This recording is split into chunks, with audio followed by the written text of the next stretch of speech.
Yo les gars, nouvelle vidéo sur le Chicken Garage. Aujourd'hui on reprend à bosser sur le 30 Swap M50 et on va s'occuper des petits problèmes qui nous sont arrivés au Castellet. Comme j'ai dit dans la précédente vidéo sur l'ABM, on a roulé au Castellet avec Drift & Fun il y a quelques mois et au bout de la fin de la matinée j'avais des gros à-coups sur la transmission, que ce soit entre la boîte et les roues, et en fait j'avais une roue qui se bloquait, donc on pensait que j'avais pété le pont. Donc en gros ce jour on a roulé à midi, en réalité j'ai arrêté de rouler parce qu'après je suis parti après manger faire quelques tours, mais j'ai vu que c'était de pire en pire. J'avais un train arrière hyper flou qui se bloquait, qui reprenait. J'avais un grip de ouf parce que j'ai monté des semi-slicks. Donc le matin je me suis régalé parce que vraiment je redécouvrais entièrement la voiture. C'était un truc de ouf, ça me changeait vraiment par rapport à d'habitude parce que j'avais toujours fait l'erreur d'avoir des pneus en bon état certes mais vieux. Donc qui dit pneus vieux, c'est-à-dire qu'ils sont secs, et donc quand c'est sec, sur moi c'est pas du tout. Donc voilà, petit retour d'expérience, quand vous roulez sur du mouillé, prenez des pneus neufs. Oui, ça fait chier de mettre 70, 100, 120, 150 dans des pneus, mais ils vous feront la journée, c'est sûr, même plus, quitte à avoir un set prévu que pour les roulages mouillés, et vous verrez, vous profiterez beaucoup plus et vous allez beaucoup plus progresser. Donc voilà, c'est un petit retour sur mon expérience perso en drift. Donc ce qui s'est passé, comme je disais, c'est qu'on pensait avoir pété le pont. Donc ce qu'on va faire aujourd'hui, j'attends de rien, j'ai tombé le pont, on va l'ouvrir et voir s'il est pété ou non. Allez, c'est parti. Le verdict. Est-ce qu'il est pété?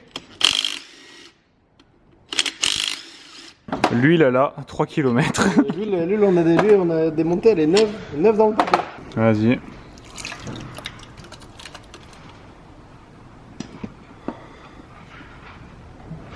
La soudure est toujours là. Bon, à part la micro-berlugue là que j'avais pas vu au moment où j'ai soudé. J'ai soudé il y a un moment. T'as un cardan qui a pété? Non, j'ai vérifié.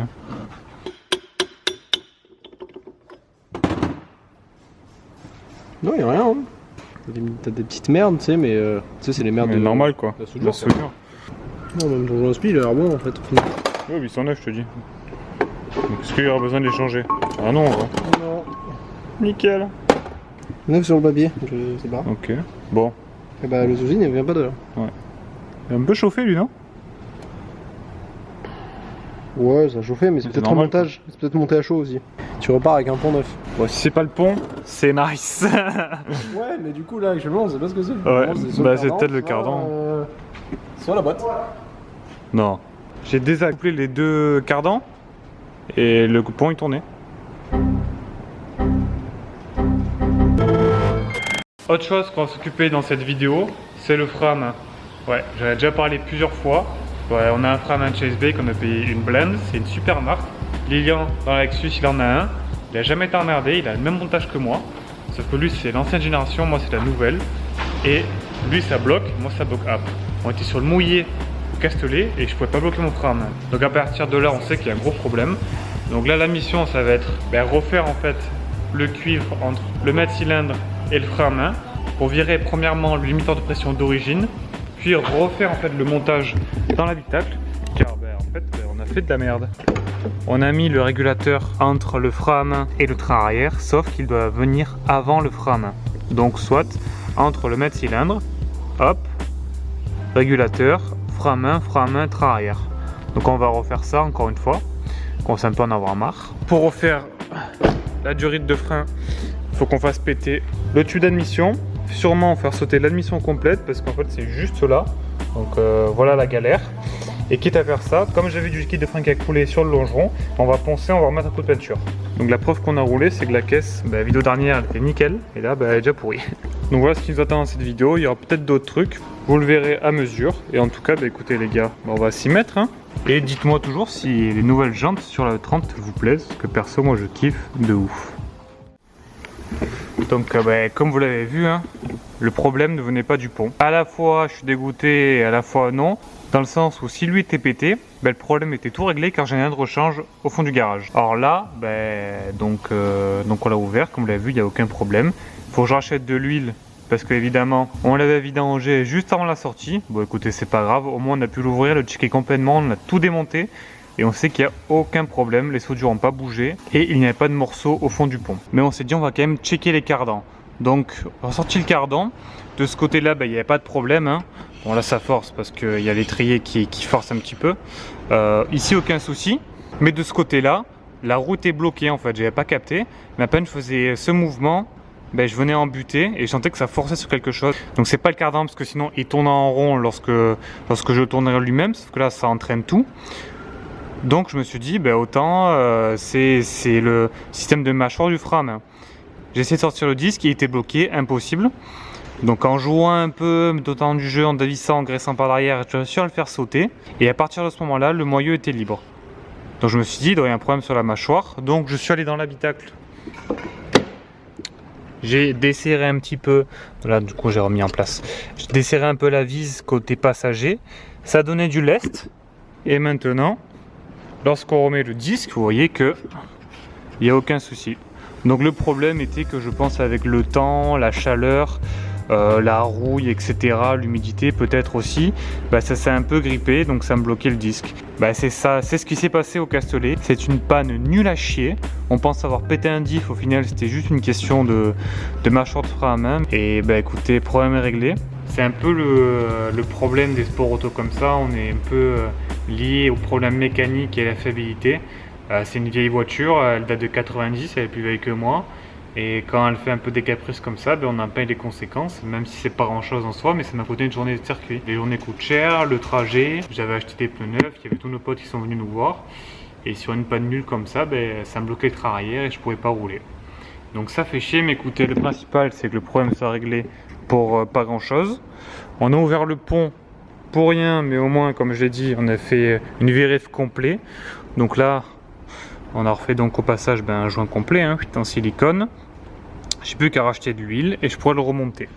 Donc ce problème là, il est réglé. Et donc pour revenir un peu sur ce qui se passait quand on était sur piste, en fait je roulais 5 minutes, je sentais que ça bloquait, je revenais au stand et en fait j'avais mon cardan qui se desserrait au niveau du diff. Donc à chaque fois je revenais, je resserrais, on repartait, on roulait 5 minutes, je revenais. Et je pense que c'est les vibrations qui enquillaient le cardan qui absorbait tout. Et donc ça redonnait un peu de jeu. Sachant que sur le circuit, j'avais que des clés Allen classiques et je pouvais pas serrer vraiment au couple. Donc à chaque fois je m'arrêtais souvent parce que j'avais peur de perdre des vis de cardan et là ça aurait été la galère de ouf. Et donc à un moment je me rappelle, donc on tournait, pareil la roue qui se bloque, je speed quoi. Et j'ai cru voir dans le coin de l'œil une vis par terre. J'ai putain mon vitron rentre, je vérifie, toutes les vis étaient là, je fais bon, je dois psychoter quoi. Et en fait je tourne ma tête au niveau du flecteur de boîte et il manquait une vis. Donc je pense que c'était vraiment la vis que j'ai perdue qui était par terre au moment où j'ai spin. Peut-être, en tout cas ça m'aidait à vérifier. Et donc là il y a ça aussi à faire aujourd'hui. Il faut que je tombe la vis que j'avais mis de manière temporaire, que j'ai trouvé dans une boîte de vis qu'on a rapportée sur le circuit. Là je vais la remplacer, je pense que j'en ai d'autres d'origine que j'avais acheté qui me restent en stock. Donc on va le faire.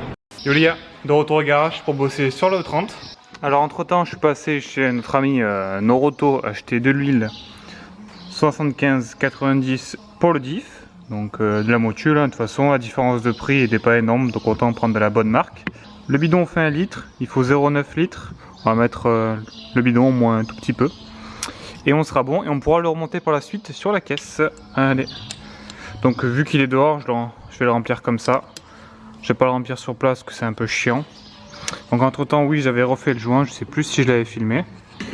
Voilà, moi je dévisse pas la vis de remplissage au dessus.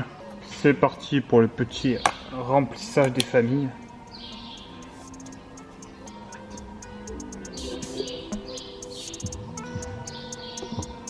Bon les gars, je laisse se remplir.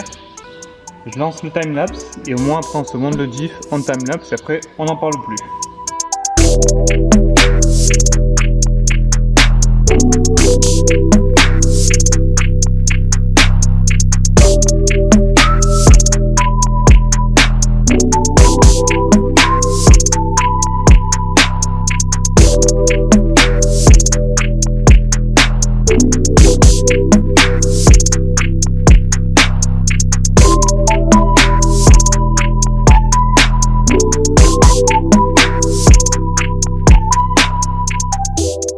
Donc le pont est remonté, les cardans c'est bon, j'ai remis la vis de l'arbre de transmission au niveau du flector.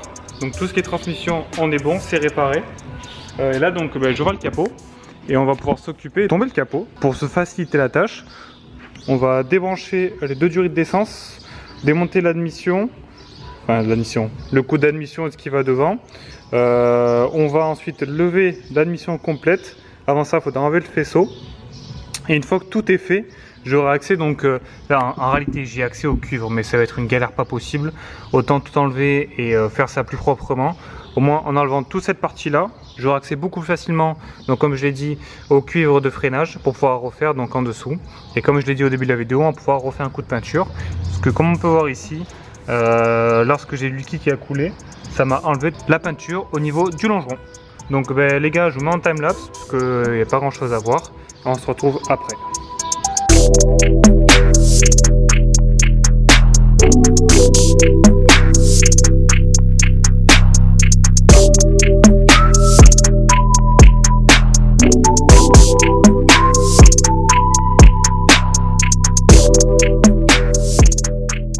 Bon, après réflexion, en fait c'est pas nécessaire de démonter l'admission parce qu'au final c'est juste à cet endroit là, donc juste le coup de l'admission et le tube suffisait. J'ai aussi enlevé le bocal parce qu'au moins j'ai plus de place pour repasser mon cuivre et pour cacher, pour peindre. Donc voilà ce que je vous disais tout à l'heure, voilà, ça a écoulé un peu le long, donc là je vais pouvoir poncer un petit coup et remettre un coup de gris. Alors soit je fais que là, soit je fais un voile complet, je sais pas encore, je vais voir. J'ai fait péter aussi le cuivre qui part à l'arrière. Évidemment, pensez à débrancher le petit tuyau qui va à l'embrayage. Voilà, moi je l'ai mis au-dessus. Et donc, prochaine étape, je vais relever la caisse, je vais la mettre sur chandelle et je vais pouvoir commencer à démonter les cuivres par-dessous.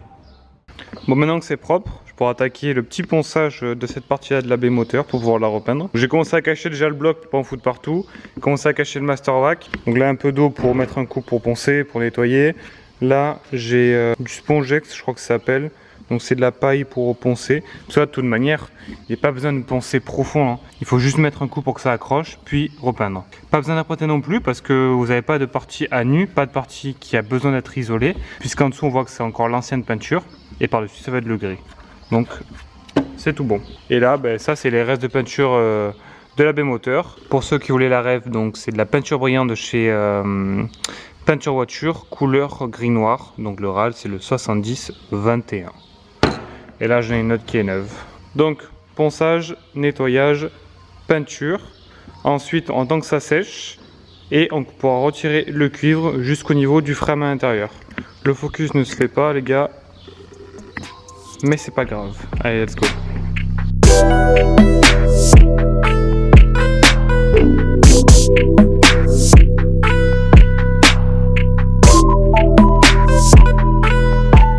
Bon, c'est bon les gars, on peut enquiller la peinture.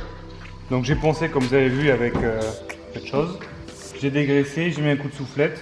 C'est pas parfait parce que j'ai vraiment fait un focus au niveau du longeron. Pas forcément au niveau des passages de roue, mais l'important c'est surtout combler le gris d'origine qui est dégueulasse. On va commencer par une petite couche fine.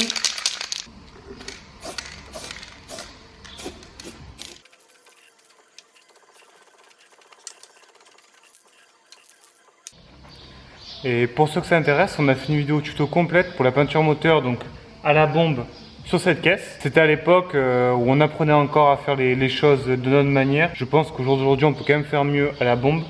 Mais en soi vous avez quand même un tuto complet si ça vous intéresse. Je m'étais quand même pas mal renseigné avant de le faire.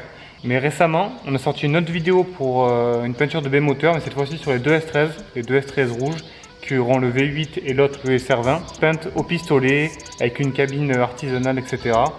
Donc pareil, deux façons de faire, donc si ça vous intéresse les gars, n'hésitez pas.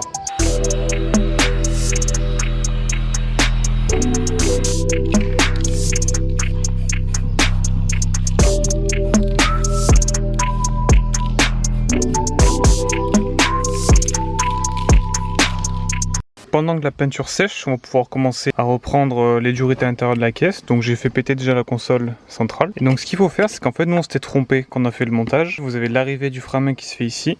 Ça sort du master vac, ça rentre ici. Ça sort dans celle-ci, ça rentre dans le régulateur. Et ensuite hop, ça part, ça passe sous la caisse et ça va vers le train arrière. Et en fait c'est l'inverse.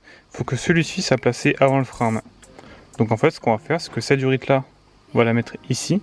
Et ensuite on va inverser pour que cette durite là parte directement au train arrière. Donc grosso modo celle-ci va rester, on va juste la décaler ici, mais là il faut refaire le cuivre qui va arriver justement du maître cylindre.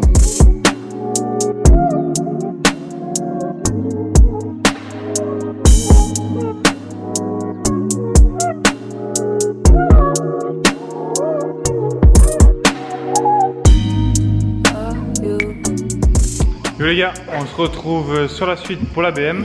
Alors entre temps, comme vous l'avez vu en timelapse, j'ai repassé tous les durites à l'intérieur de la caisse.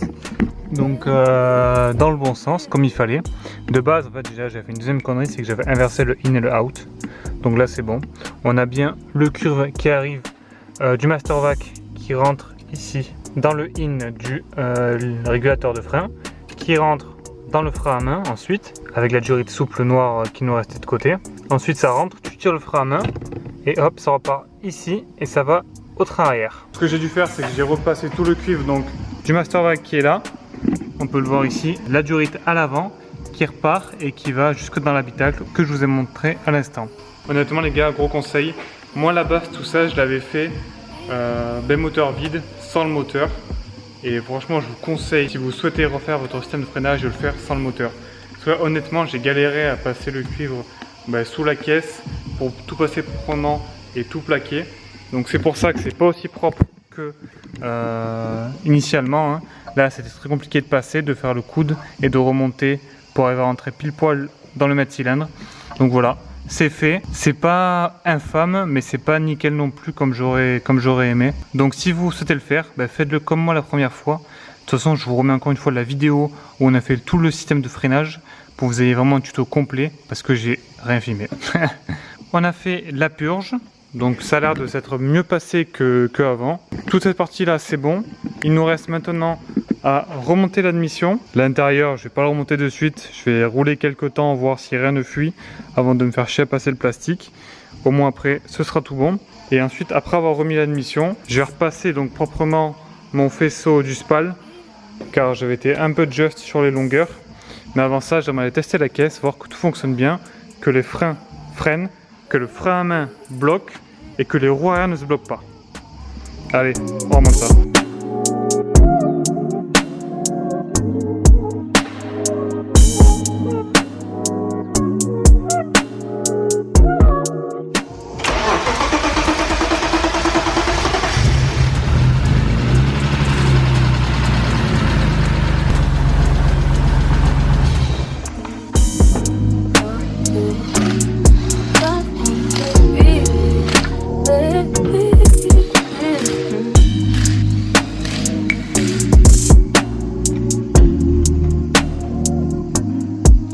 Bon allez les gars, let's go.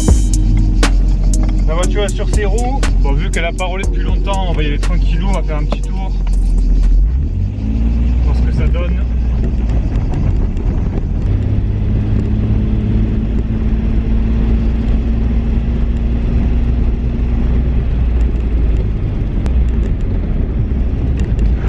Ah, là il tire le câble. Ok. Bon les gars, les plaquettes sont pas chaudes, ça bloque déjà. Donc il y a vraiment une grosse amélioration. Ça régale, je suis trop content. Bon, en route, toujours tranquillou. Hein. Allez, respect du code de la route. Sans capot. C'est vrai qu'on est à la campagne.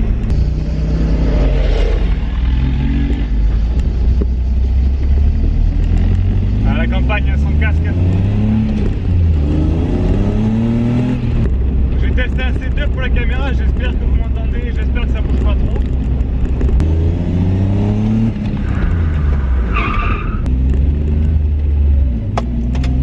Le frein à main c'est ok, y'a pas de doute.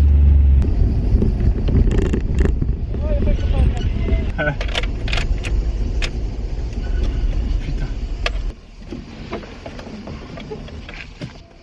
Peut-être pour ça.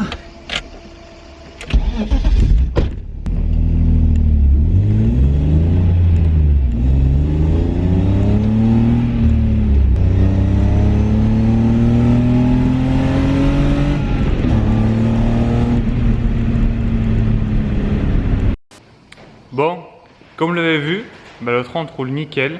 Il n'y a pas de problème de freinage, il n'y a pas de problème de frein à main, ça y est, il bloque. Putain les gars, je suis trop content. Après plus de 1 an sur ce putain de frein à main, ça y est, il sert vraiment à quelque chose. De plus, la voiture roule très bien, il n'y a pas de problème sur le GIF, ni sur les cardans, ni rien. Pas de problème de blocage du roue comme j'ai pu avoir au Castellet, donc c'est bon. Ça veut dire que les mâchoires du frein à main se sont bien remis en place. Donc écoutez, jusqu'à maintenant, pas de soucis. Écoutez, c'est la fin de cette vidéo. Ça a été pas mal vaste, on a vu pas mal de choses qui ont pris du temps aussi, parce que la vidéo du coup est sur quand même plusieurs semaines, comme d'habitude. Donc les gars, encore merci de nous suivre. N'hésitez pas à suivre le projet si c'est pas le cas. N'hésitez pas à suivre les autres projets qu'on a en cours au garage. La S13 en cours de swap SR20 pour les ProJap. La Lexus IS200 en swap V8 1UZ qui est juste là. Donc parmi les seuls de France avec ce moteur d'ailleurs. Donc on a pas mal de vidéos dessus, super intéressantes. Donc si vous êtes plutôt curieux sur les prépas, n'hésitez pas. Et enfin la dernière qui est en train d'avancer doucement mais sûrement. Une autre S13 en cours de swap V8 1UZ comme la Lexus. Donc le même moteur mais dans une S13. Pareil en France, je suis pas sûr qu'il y en ait beaucoup. Donc là encore une fois on fait tout ici quasiment. Donc la peinture a été faite ici, le faisceau va être fait ici, les collecteurs inox sur mesure faits par Dorian, donc à l'atelier également, pour ceux qui découvrent un petit peu la chaîne. Désolé, je me répète un peu à chaque fois, mais pour les gens qui découvrent les vidéos et qui ne sont pas abonnés, car vous êtes très nombreux à suivre les vidéos mais ne pas être abonnés, donc voilà, je représente un petit peu à chaque fois. Donc encore merci les gars, donc suivez la chaîne, suivez-nous sur Insta, on est beaucoup plus actifs, on poste beaucoup plus de choses. Et sur ce les gars, je vous dis merci, à bientôt, ciao.